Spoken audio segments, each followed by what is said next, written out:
Ons is besig met ons reeks deur Efesiërs en ek kan saam met my blaai na Efesiërs 4 vanaf vers 1 tot 6. Efesiërs 4 vanaf vers 1 tot 6. En die titel van vandag se boodskap is familietrekke. Nou jy moet nou al so lank begin dink, as jy dink aan jou familie en jy dink aan die kinders en jy dink aan die kleinkinders, dan begin wonder ons, jong, lyk hulle soos ek? Is dit my kinders? En dis vanmôre se titel is familietrekke. Efesiërs 4 vanaf vers 1.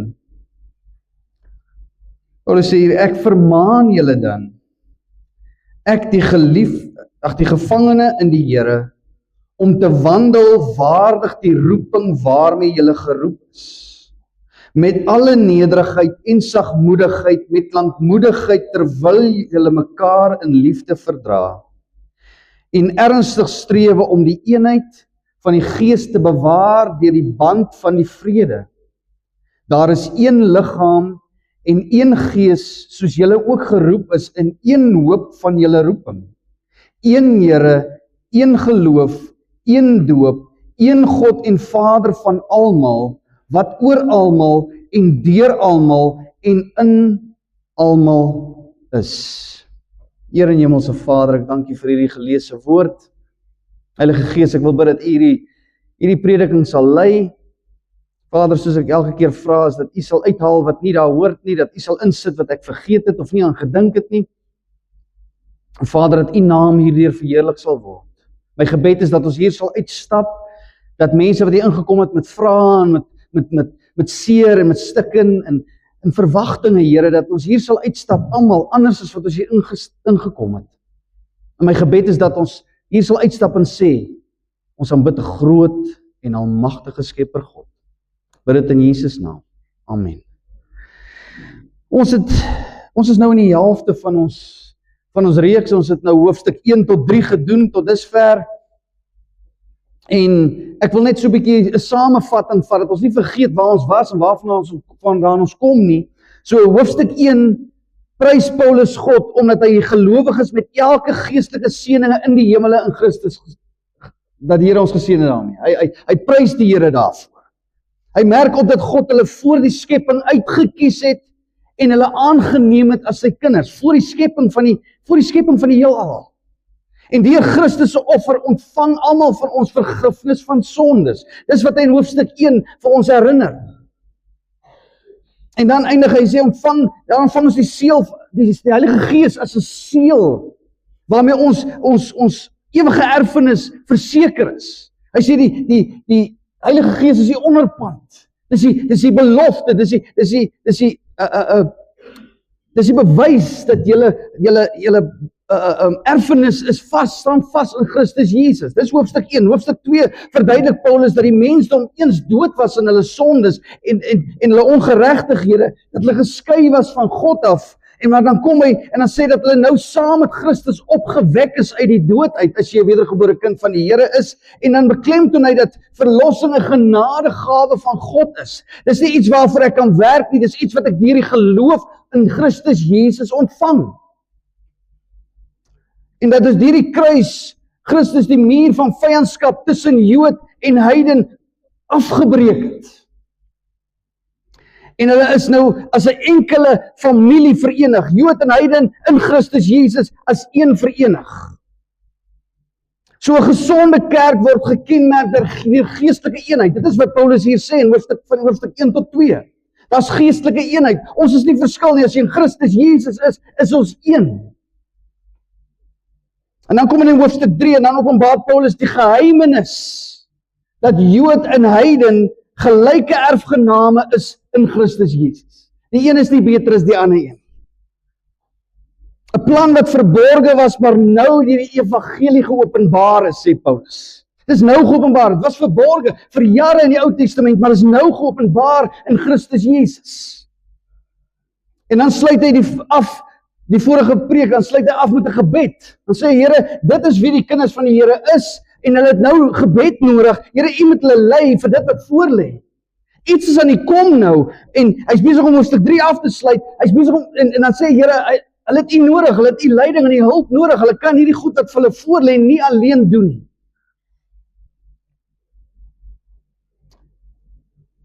En dan sê jy sien dat so God het, as gevolg van God se genade, is ons geestelike rykdom gevestig.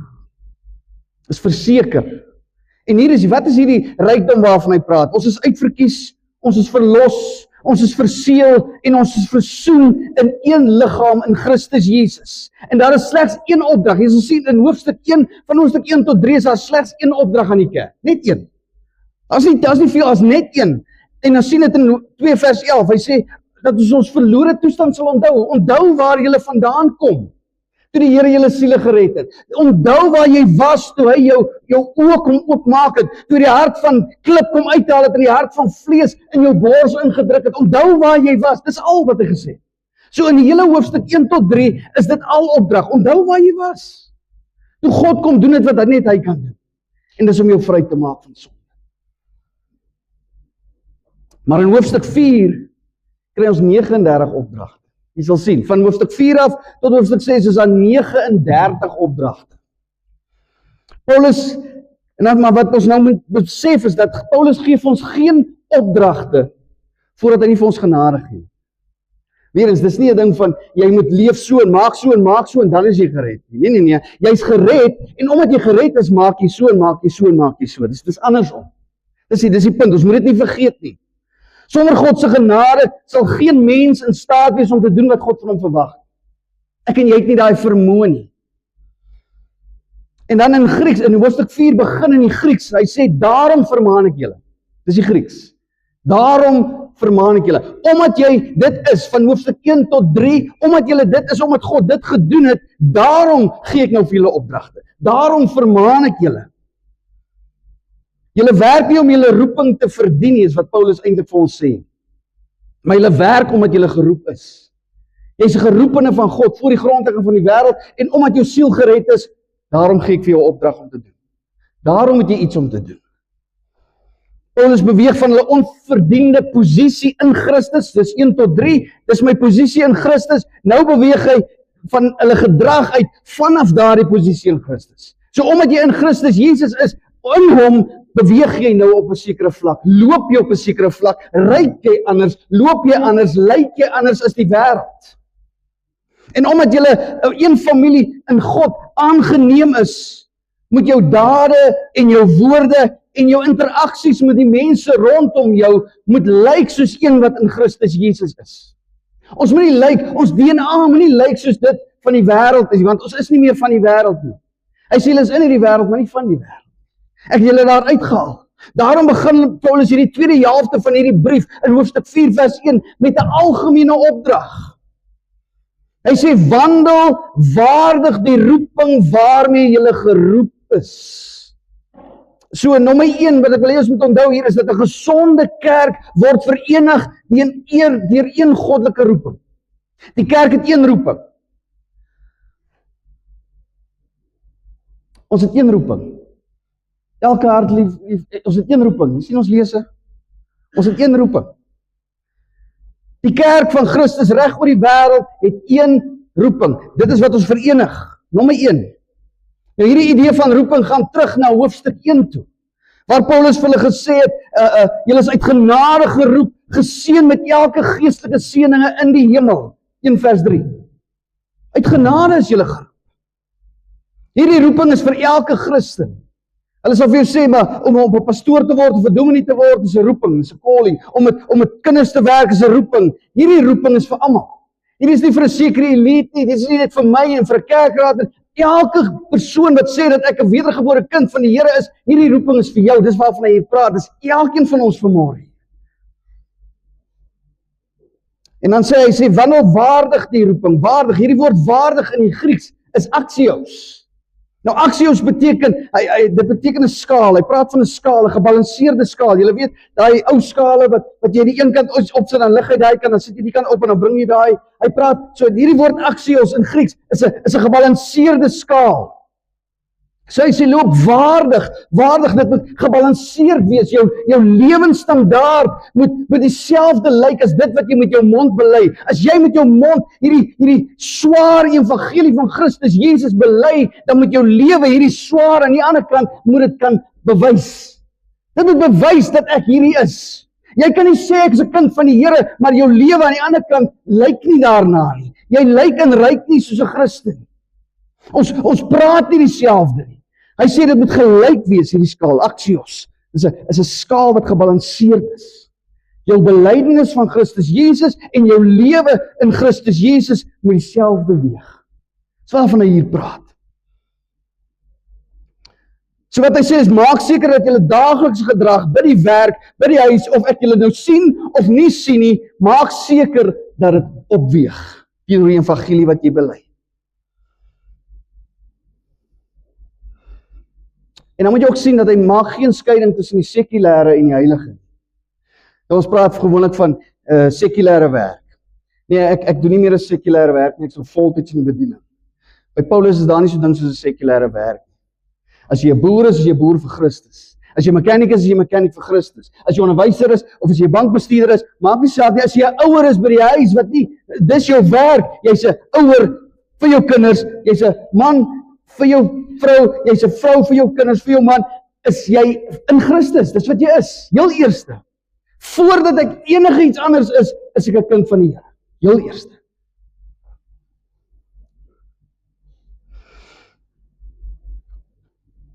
En jou ganse hele lewe moet in die lig van hierdie evangelie gesien word. Ons moet dit nie mis nie. Jesus Christus is Heer oor alles. Hy is in beheer van alles. Daar's niks wat nie in sy beheer is nie. En as gelowiges moet ons, hy sê, wandel waardig. So as gelowiges moet ons pas by hom aanhou. Ons moet by hom kan byhou. Ons hand in sy hand en ons moet saam met hom stap hierdie lewe. Wandel waardig. Die roeping waarmee jy geroep is. Paulus verduidelik nou, hoe lyk dit om waardig te wandel? Ons sien dit in vers 2 tot 3. En dit is baie eenvoudig. Hierdie is eenvoudig. As jy my vra, hoe moet ons wandel? Dit lyk soos Jesus. Gaan lees dit daar. Dit lyk soos Jesus. Wees nederig, wees sagmoedig, wees lankmoedig, terwyl julle mekaar in liefde verdra. Dis Jesus waarvan hier praat. Wat ek wil sê is, lyk soos Jesus. Niemand verpersoonlik hierdie waardes beter as Christus Jesus nie. Geen mens nie. So nommer 1 was 'n gesonde kerk, het een goddelike roeping. Nommer 2, 'n gesonde kerk word verenig deur een Christelike gedrag. Ons loop dieselfde. Ons loop soos Christus. Nommer 1 praat hy van nederigheid.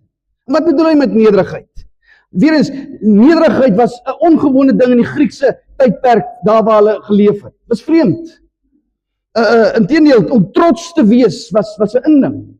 As jy trots was op wat jy was in jou besigheid en wat ook al jou rykdom en alles, dit was 'n goeie ding in die Griekse leeftyd daar.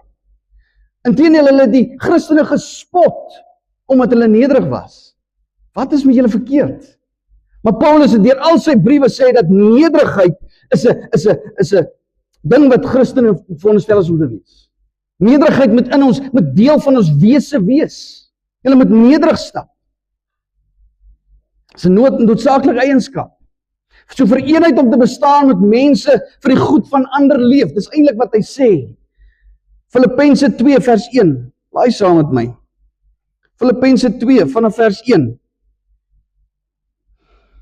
Hy sê, as daar dan enige troos in Christus is, as daar enige vertroosting van die liefde, as daar enige gemeenskap van die Gees, as daar enige innige tederheid en ontferming is, maak dan my blydskap volkome deur eensgesind te wees en dieselfde liefde te hê, een van siel, een van sin, moenie iets doen uit selfsug of uit ydelle eer nie, maar in nederigheid moet die een die ander hoër ag as homself. Julle moet nie elkeen aan sy eie belange omsien nie, maar elkeen ook na die ander sin. Vers 5, want hierdie gesindheid moet in julle wees wat ook in Christus Jesus was. Hy wat in die gestalte van God was, het dit geen roof geag om aan God gelyk te wees nie, maar het homself ontledig deur die gestalte van 'n diensknegt aan te neem en aan die mens gelykvormig te word. En in gedaante gevind as 'n mens, het hy homself verneder deur gehoorsaam te word tot die dood toe, ja, die dood aan die kruis. Vers 9, daarom het God hom ook uitermate verhoog en hom 'n naam gegee wat bo elke naam is, sodat in die naam van Jesus So buig elke knie van die wat in die hemel en die wat op die aarde en die wat onder die aarde is en elke tong sou bely dat Jesus Christus die Here is tot heerlikheid van God die Vader. Daarom my geliefdes, soos julle altyd gehoorsaam gewees het, nie in my teenwoordigheid alleen nie, maar baie meer nou in my afwesigheid, werk julle eie heil uit met vrees en bewering, want dit is God wat in julle werk om te wil, sowel as om te werk na sy welbehaag. Loop soos Christus, lyk soos Christus, en julle is nie alleen nie, want die Gees van God werk in jou om te wil en te werk. Is nie wonderlik nie? En dan kom hy by sagmoedigheid. Nou weet ons moet nie sagmoedigheid met swakheid verwar nie, want dit is nie waarvan hy praat nie. Dit beteken om saggeaard en selfbeheers te wees. Weereens, jy besit die vermoë om iemand met woorde seer te maak en af te breek. Jy besit die vermoë selfs om iemand dood te maak, maar jy kies om dit nie te doen. Dis nie swakheid nie, dis nie waarvan hy praat nie. Jy is sagmoedig. Dis soos 'n olifant. Jy al gesien as mense met die groot olifante in die sirkus of in die wildtuin, dan kom die olifante naby die mens. Het die olifant die vermoë om 'n ou dood te maak? Hy kan jou trap tot in Kingdom Come toe, maar hy kies om dit nie te doen. Nie amazing, dis waarvan hy praat. Jy het hierdie vermoë in jou, maar jy kies om dit nie te doen. Christene wat Jesus volg, mag nie boelies wees nie. Mag nie 'n boelie wees nie. Sê wat ek wil, maak soos ek wil, praat soos ek wil. Jy mag dit nie doen nie. As jy kind van die Here is dit nie hoe jy lyk nie. Ons blaai saam met 1 Timoteus 3 vers 3. 1 Timoteus 3 vers 3.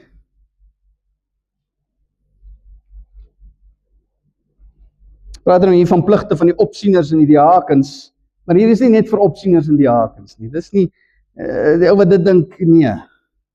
Vers 3 sê hy dat jy weet geen drinker, geen vegter, geen vuil gewinssoeker, maar vriendelik, geen strydlustige, geen geldgierige nie, geen strydlustig, geen vegter. Weereens, ons is nie boelies nie. 'n Kind van die Here is nie 'n boelie nie. So wat hy hier sê, jy is sagmoedig, jy het die vermoë om 'n boelie te wees, maar jy is dit nie. Ons kies om dit nie te wees nie. Ek meen, dit is 'n vrug van die Gees. En is die manier waarop ons veronderstel is om vir mekaar te sorg. Dit is in sagmoedigheid. Galasiërs 5:22. Galasiërs 5:22. Hy sê maar vir die vrug van die Gees is liefde, blydskap, vrede, lankmoedigheid, vriendelikheid, goedheid, getrouheid, sagmoedigheid en selfbeheersing. En dan kom hy by lankmoedigheid. Hoe vaar jy daarmee, as jy nou dink aan lankmoedigheid? Ek meen vir sommige van ons vat 2 minute noedels te lank om gaar te word. Ek is haastig. Ek sê, Here, gee vir my geduld te maak vinnig asseblief. Dis ons gebed. Maak gou. Paulus sê, liefde is lankmoedig in 1 Korintiërs 13 vers 4. Ons gaan nie so toe blaai nie, jy kan dit gaan kyk. Hy sê, liefde is lankmoedig. Soos ek nie lankmoedig is nie, toon dit 'n gebrek aan nederigheid en dit toon 'n gebrek aan liefde. Dit hardloop saam, sê Paulus. So dis lankmoedigheid. Nommer 4, verdra mekaar in liefde. Dis die enigste manier hoe 'n huwelik werk. Ek meen, as ek myself moes verdra, as hier nou nog eens, net soos ek presies hier langs my moet wees, en ek moet hom verdra, een van ons moet dood maak. Een van ons moet gaan. My vrou verdra my, en ek verdra haar. En dis hoe die huwelik werk. En dis hoe die verhouding binne die liggaam van Christus ook werk. Ons verdra mekaar. Ek sê dit altyd op huwelike, ons ken mekaar se slegste, en nog steeds kies ek om jou lief te hê. Dis hoe huwelik werk. Ek gaan nêrens heen nie. Ek ken die slegste deel van jou, maar ek weet, jy is uit genade gered, en ek was net so sleg soos jy, net op 'n ander manier. En omdat Christus my vergewe, Christus vergewe die onvergeeflike in my, daarom vergeef ek die onvergeeflike in haar, en sy in my. Dis die punt, dit is die liggaam van Christus. Ons moet dit so sien. Wanneer ons mekaar nie wil vergewe nie, moet jy jouself afvra, wat is jou vergewe? Waar was jy toe die Here jou kom haal? Nou jy daai eerste reël in hoofstuk 1 tot 3. Onthou waar jy was. Moenie vergeet waar jy was. Don't do it. En dan sê nommer 5, handhaaf ywerig hierdie eenheid. Let op dat hy sê nie werk vir eenheid nie, hy sê handhaaf dit net. Dis daar. In Christus is daar reeds eenheid, dis daar, ek het dit vir jou gevestig, die Heilige Gees is daar vir jou gesit, handhaaf dit. Jy kan nie daarvoor werk nie, behou dit net. God verenig en die kerk streef daarna om die eenheid te behou deur die Heilige Gees. Ons het die Heilige Gees nodig om dit te doen. Behou dit. Paulus sê aan die Efesiërs, indien jy 'n kind is van hierdie hemelse koning, indien jy deel is van die liggaam van Christus, sal jy die bogenoemde familietrekke besit. Dit sal deel wees van jou. Ek sê weer, as 'n kind gebore word, wil ons eers te sien. Ek het al gewonder, dan sê hulle, Jesus, dit lyk, kind lyk hom net die pa, jong. Kyk hy neus. Kyk hy voorkop, dis die pa se voorkop. En ek sien dit nie. Ek dink is maar net partykeer, ons wil net seker wees, dit is, almal moet verstaan, dit is al my pa. Dis nie 'n ander pa nie. En dis die punt.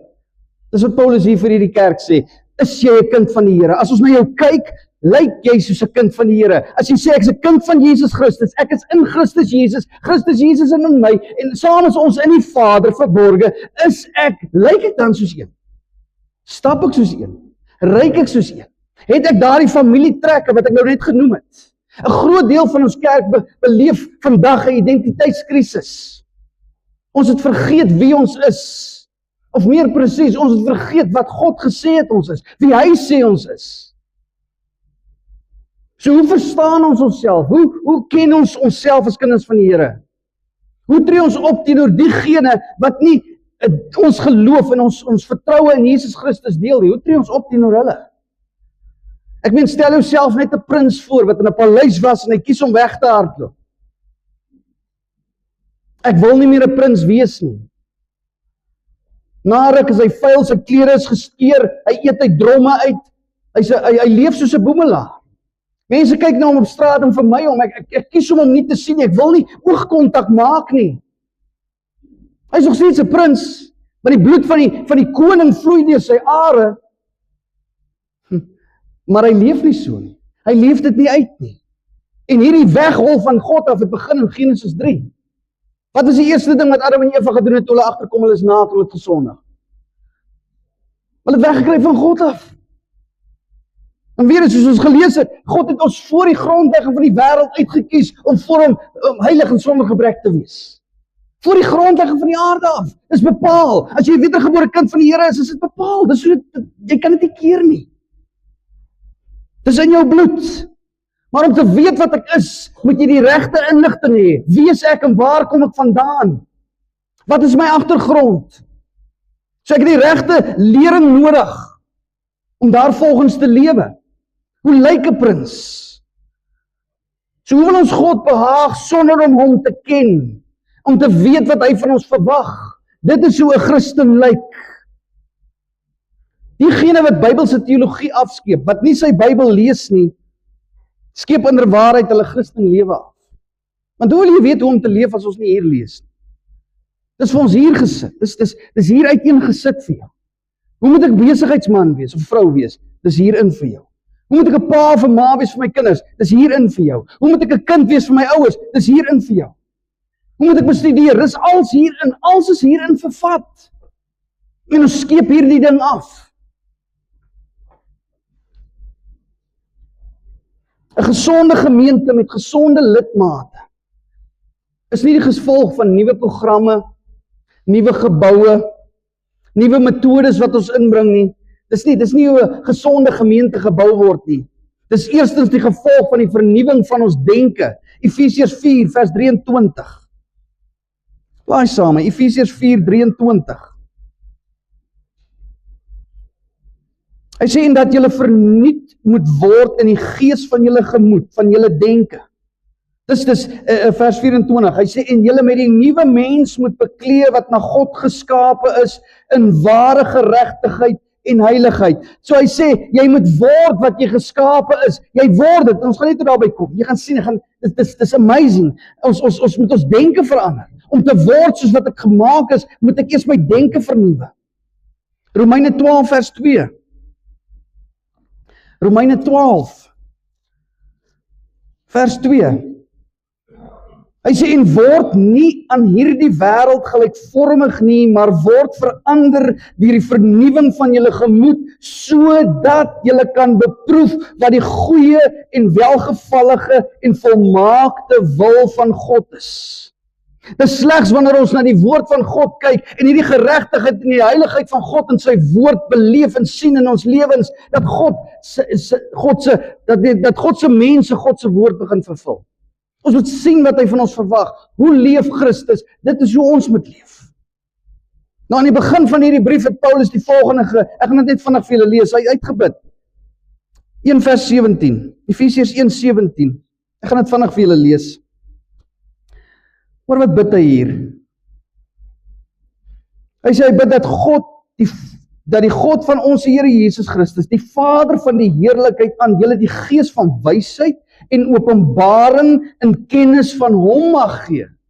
Waarvoor bid Paulus hier? Hy sê ek bid dat julle God beter sal ken. Ek bid dat die Vader sal help deur die Heilige Gees dat julle hom beter sal leer ken. Ons moet God ken. Om te groei in jou identiteit as 'n kind van die Here, dit is gekoppel aan jou groei van jou geloof van Christus Jesus en jou kennis van hom. So, hoe meer ek vir God ken of Christus Jesus ken deur sy woord, hoe meer word ek soos hy. Dis die groot ding. Om hom te ken, ek moet hom ken. 2 Petrus 3 vers 18. 2 Petrus 3 vers 18.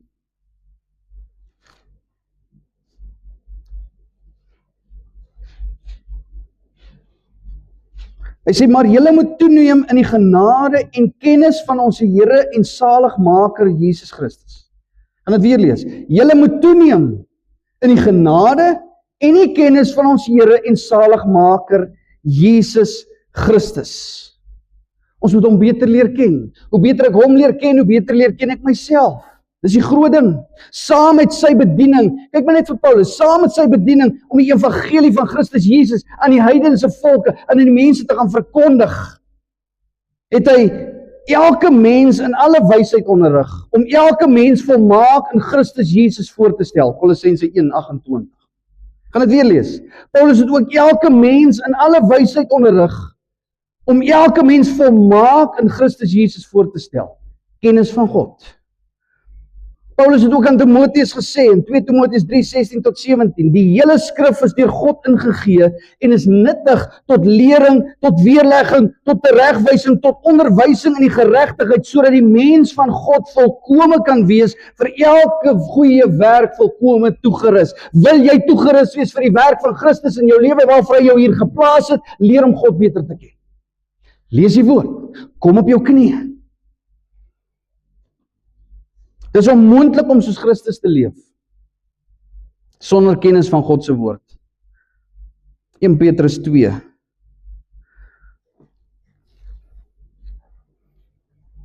Vers 9-12.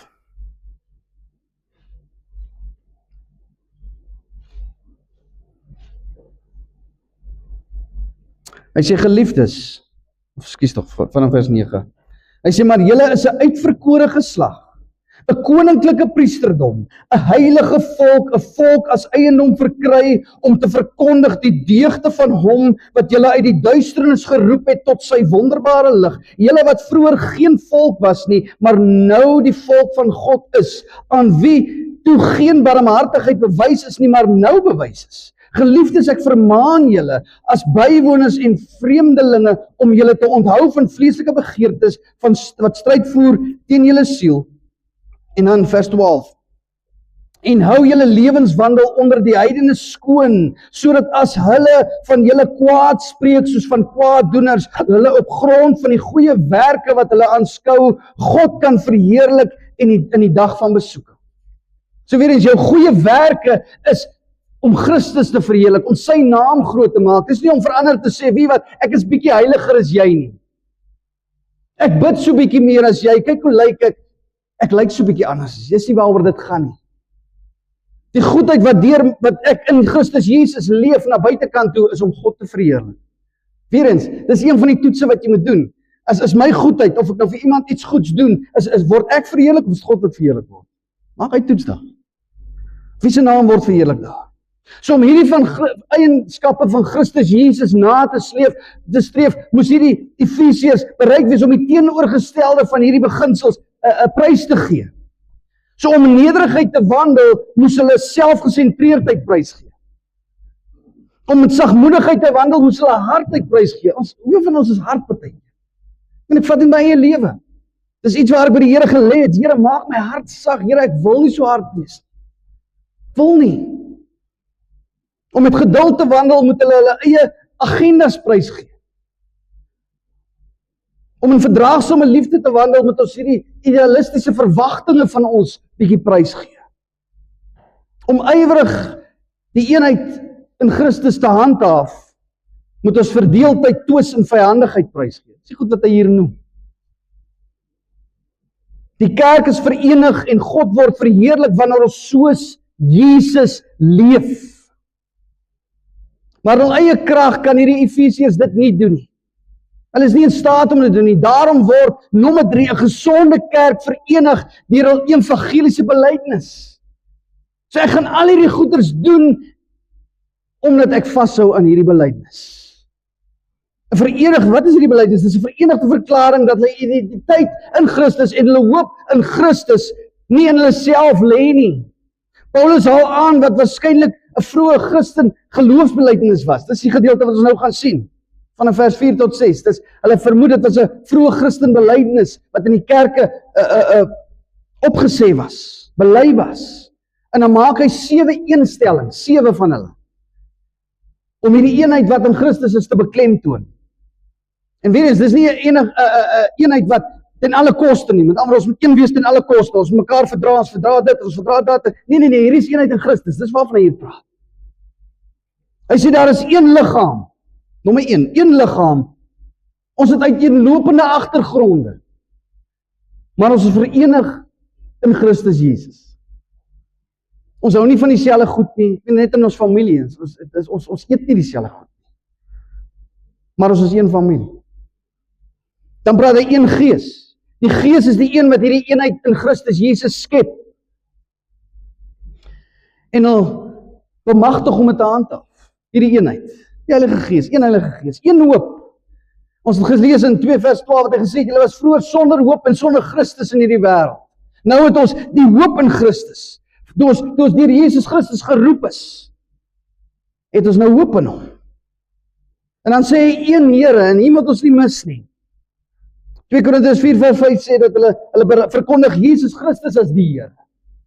Jesus Christus is die Here. Nou om te sê dat Jesus Christus die Here is in hierdie geskiedkundige agtergrond, in hierdie politieke tydperk, om te sê Christus is Here was om te sê, om te ontken dat die keiser Christus die Here is. Nou weer is die keiser, die Romeinse keiser was opgehef tot goddelikheid. En wanneer die Christene gesê het, Jesus Christus is die Here, het hulle letterlik gesê, die Romeinse keiser is nie die Here nie. En dit kon jou kop gekos het. Of kruis toe gestuur het. Afhangende van of jy 'n Romein was, en of jy nie 'n Romeinse burger was nie. Kon jou lewe kos. Dan sê ons het een geloof. Saam omhels hulle hierdie groot evangelie van Christus Jesus. En ek wil dit weer vir jou sê, die evangelie van Christus Jesus begin nie in Matteus nie. Dit begin in Genesis 1 en dit eindig in Openbaring 22. Hierdie is die evangelie van Christus Jesus. Dis een verhaal, dis een storie van wat God kom doen het om die mens terug te bring in sy teenwoordigheid waar ons hoor. Dis een verhaal. En dan sê hy, ons het een doop. Ons deel 'n gemeenskaplike ervaring. Ons is in Christus gedoop. Ek wil hê ons moet die skriffies lees, Galasiërs 3:27. Galasiërs 3:27.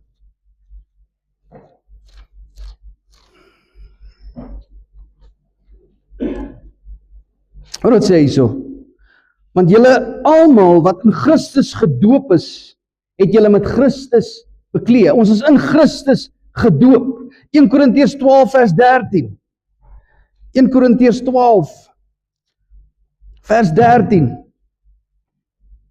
Hy sê, want ons is almal ook deur een gees gedoop tot een liggaam, of ons Jode of Grieke is slawe of vry manne, en ons is almal van een gees deurdronge. Waarvan hy hier praat is die gebeurtenis van wedergeboorte in jou lewe. Die oomblik toe Jesus Christus jou siel kom red, toe jou oë oopmaak om die evangelie van Christus Jesus te verstaan. Hy sê jy is in Christus gedoop, jy het Christus aangetrek, jy is met een gees deurdronge. Dis wedergeboorte waarvan hy hier praat. Ons is op een manier tot die lewe gekom. En dan sê hy een God en Vader. As sy aangenome kinders, deel ons dieselfde Vader. Efesiërs 1 vers 5, jy kan maar gaan kyk. Hy is God oor alles en die Vader van al sy kinders. Hulle is een groot aangenome familie, dis waarvan hy hier praat. Ongeag ons verskille en ons etnisiteit, maak nie saak waar jy vandaan kom nie, soos ek gesê het, met verskillende tale en rassegroepe. Ek het meer in gemeen met 'n ware kind van die Here in Pakistan, as wat ek 'n familielid in my huis het, wat nie die Here dien nie. Ek het meer met die ou in Pakistan te doen. Ons het meer in gemeen, ons het Christus in gemeen. En wie is groter as Christus? Dis die punt, dis wat hy sê. My kerk is verder as menslike grense. My kerk gaan verder as menslike tale. My kerk gaan verder as velkleur.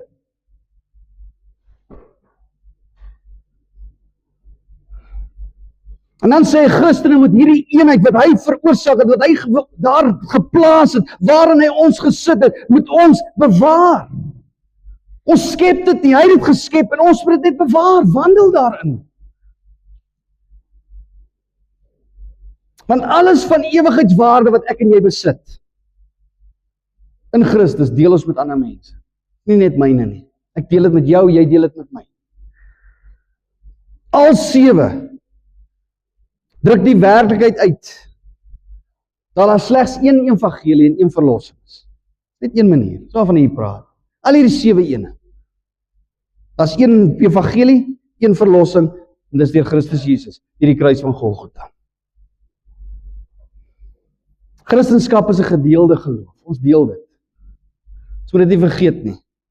Daar is nie so ding in die skrif, kom wys dit vir my, as jy dit glo, soos afsonderlike of individuele geloof, waar ek kan groei buite die kerk van Christus Jesus. Kom wys dit vir my. Wil dit sien. Dis nie hoe die kerk hierdie is gestig, sodat ons kan groei. Praat van yster slyp yster. Jy weet wat hy bedoel? Jy het gesien waar 'n yster slyp. Daar's hitte en daar's vonke. Maar ons slyp mekaar na die beeld van Christus Jesus. Dis hoekom ek sê, as ek jou irriteer, sterkte, ek is hier vir jou heilig maak. En as jy my irriteer, sterkte vir my, want jy's daar vir my heilig maak. Dis die punt. Ons is daar om mekaar op te lig. Ons is daar om dit wat nie soos Christus lyk nie te skaaf, weg te vat. En dan sien jy ook die 3 eenheid in hierdie geloofsbelijdenis van Paulus.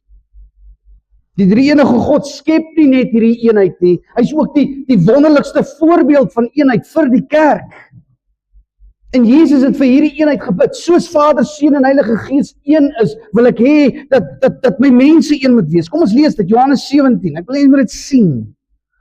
Johannes 17, vers 20 en 21.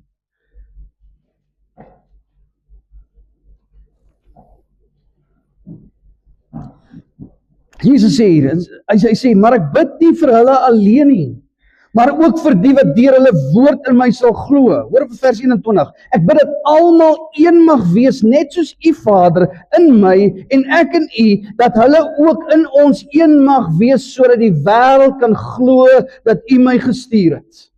Wanneer ons in eenheid saamleef, wanneer die wêreld van buite af inkyk en kyk hoe lyk kinders van die Here, moet hulle kan sê, ja, daar is 'n God. Jesus Christus is God. Ons lyk anders, ons leef anders as hierdie wêreld. Daar's 'n eenheid wat nie vir hulle sin maak nie. 'n Persoon wat ek geken het toe ons op skool was, Billy, is een van my broers se vriende. Ons was vriende. Ek het hulle jare terug, het ek hulle ook getrou. En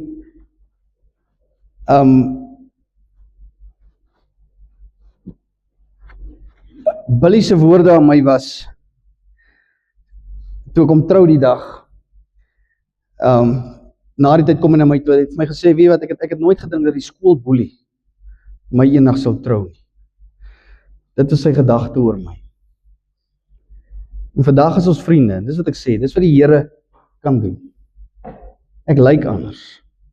Ek ryk anders. As mense vandag vir jou kan sê, Nico was die skoolboelie. Ek dink nie ek was nie. Angelique was ek? Ek weet nie. Maar die Here het my verander. Hy het my hier kom verander. Ek sê weer, ek het 'n meer probleem gehad. Dwelms en drank was nie my issue nie, maar ek het my male geminag. Ek kan dit opnoem. En so ek sê, Billy het in my iets anders gesien. Nico, jy is anders. So ek sê, dit was 'n skok toe hy vir my sê die skoolboelie. En dit was nog nooit oor my uitgespreek. En daar hoor ek die dag, en ek tot vandag toe nog, bly dit die Here, was ek regtig? Vergewe my. Vergewe my. So 'n gesonde kerk word gekenmerk deur verandering, deur hierdie eenheid, en dis 'n gewonderlike getuienis vir 'n wêreld wat na ons kyk, soos Billy. Nico, jy's anders. Jy's anders. Toe ons Christus as verlosser ontvang het ons burgers van sy koninkryk en lede van sy familie geword. Ons moet dit nie mis nie. Met al die seëninge en voorregte wat daarmee gepaard gaan. So ons is deel van sy liggaam, ons is deel van sy familie, en daar's voorregte en regte wat daarmee gepaard gaan. Maar saam met dit, saam met hierdie seëninge, saam met hierdie voorregte, is daar verpligtinge wat daarmee saamgaan. God verwag van ons om op te tree soos die nuwe mense wat ons bely om te wees. As ek bely dat ek 'n nuwe mens in Christus, lyk jy soos een? Ryk jy soos een? Stap jy soos een? En ek sê weer, geen mens, dis wat ek vir my kinders, ek het 2 seuns, ek wou graag 'n dogter gehad het, maar ek leer my seuns, as jy 'n vrou vat, weet jy wat, jy vat die pa se plig oor. Jy vat die plig oor, en weer eens, ons moet vir ons kinders leer hoe om 'n goddelike man en goddelike vrou te wees. So ons kinders, ons jong dogters moet weet, hoe lyk 'n goddelike man? Hoe lyk hulle? Hoe kies ek hom? Waar gaan soek ek hom? En weer eens andersom, ons goddelike kinders, seuns, moet weet hoe om 'n goddelike vrou te gaan soek. Hoe lyk hulle? Hoe ryk hulle? Waar stap hulle? Dis my begeerte. Is dat my kinders, en dis my grootste begeerte, is Here, dat ek 'n goddelike nageslag sal hê, wat ek kan nalaat as ek die dag nie meer daar is. Kinders van die Here wat hom volg en soos hy lyk.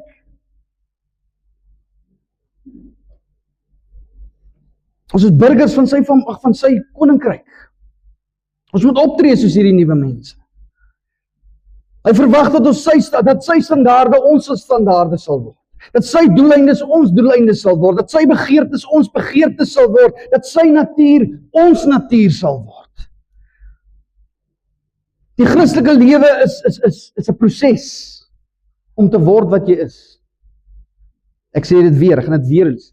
Die Christenlewe is 'n proses om te word wat jy reeds is. Filippense 1 vers 6. Laai saam met my. Filippense 1 vers 6.